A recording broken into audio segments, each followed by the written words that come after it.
thought it would be fun to do a favorite things episode. So this is my 5 favorite things to cut on my silhouette machine, which was hard, you guys.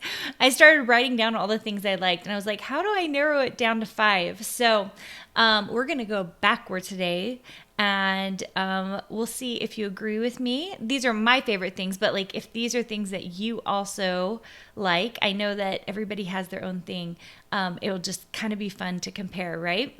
Okay, number 5.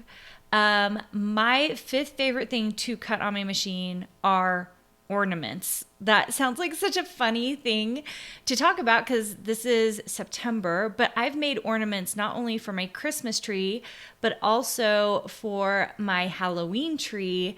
And I just love cutting out ornaments. I have one that's like a hexagon shape for Halloween items that I think is super cool. And then we did a series a couple years back. It's been 3 or 4 years now, where I cut out all of these ornaments that had glitter on them. Like they looked like they had snow on them, and we put glitter on the snow part. I love that series. Like I still love that series. We did all these great shapes, and it was 3D, and oh my gosh, I love that series. And I think I still have quite a few of those ornaments left. That's the one thing about cutting so many things on your machine. You can only keep so much of it. Okay, ornaments.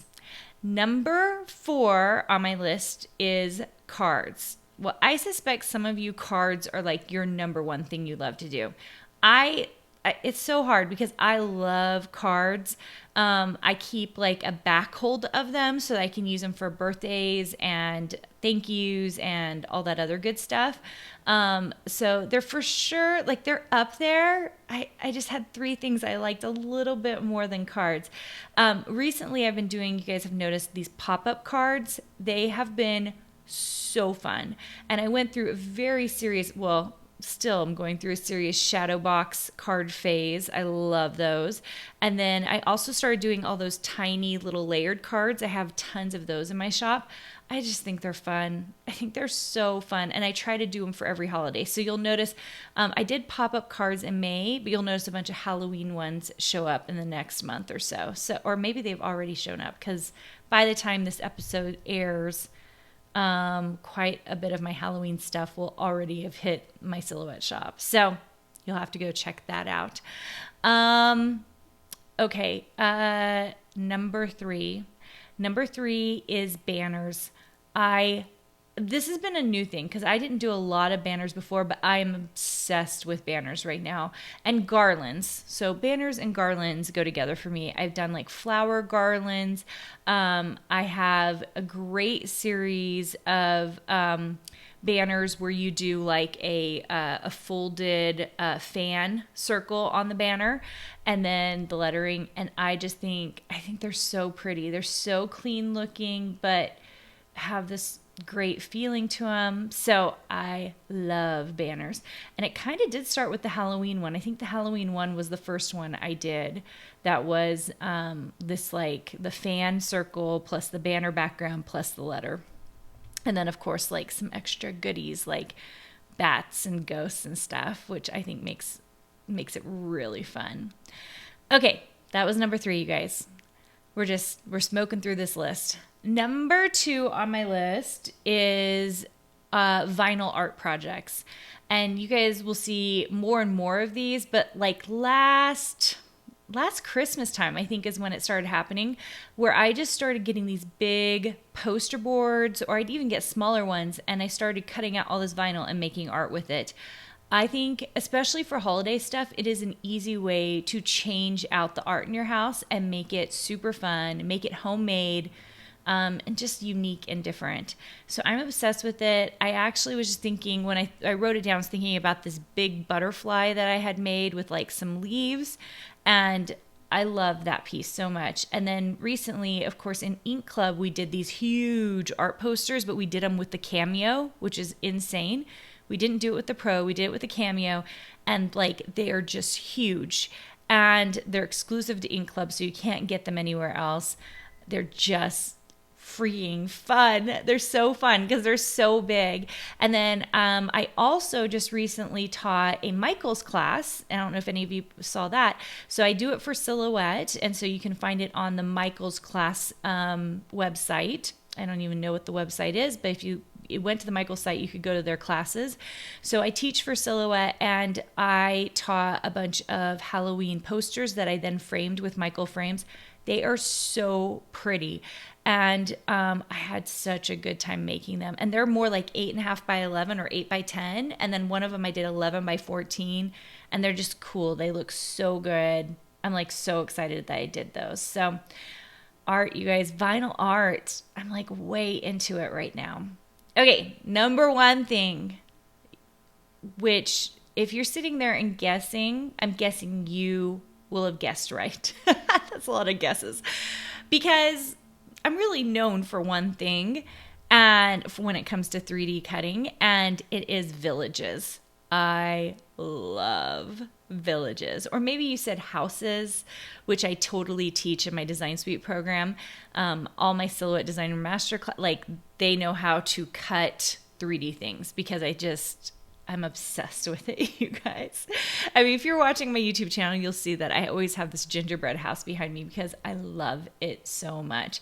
And for Ink Club, we are doing a bunch of houses in the month of October. That's coming up. And I'm really excited about it. We're going to do exclusives, so you can only get them through Ink Club. So if you love villages and houses as much as I do, make sure and come check us out at Ink Club because it is so fun. And if you don't know about Ink Club, it's only been open, we just started September 1st.